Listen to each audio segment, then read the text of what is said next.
you can expect to see during your first week here and to help you get started down this new and exciting career path.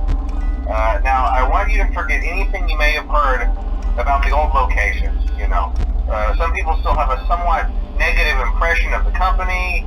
That old restaurant was kind of left to rot for quite a while, but I want to reassure you, Fazbear Entertainment is committed to family fun and above all, safety.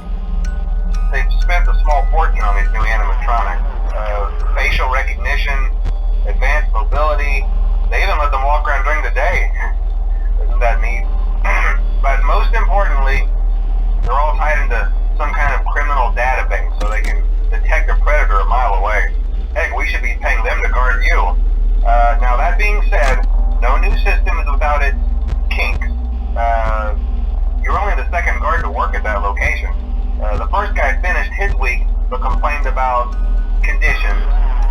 We switched him over to the day shift. So, hey, lucky you, right? Mainly he expressed concern that certain characters seemed to move around at night and even attempted to get into his office.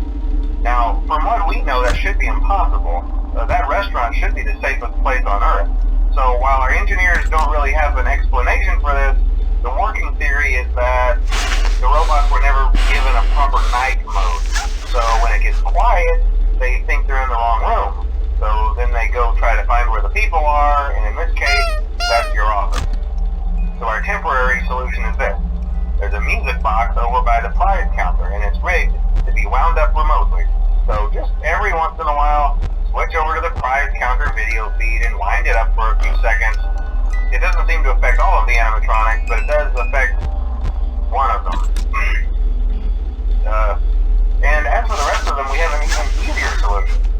You see, there may be a minor glitch in the system, something about the robot seeing you as an endoskeleton without his costume on and wanting to stuff you into a suit. So hey, we've given you an empty Freddy Fazbear head. Problem solved. You can put it on any time and leave it on for as long as you want. Eventually anything that wandered in will wander back out. Something else worth mentioning is kind of the quirky modern design of the building. You may have noticed there are no doors for you to close. But hey, you have light, and even though your flashlight can run out of power, the building cannot. So don't worry about the place going dark. Well, I think that's it. You should be golden. Check the lights, put on the Freddy head if you need to. Keep the music box wound up. Piece of cake. Have a good night, and I'll talk to you tomorrow.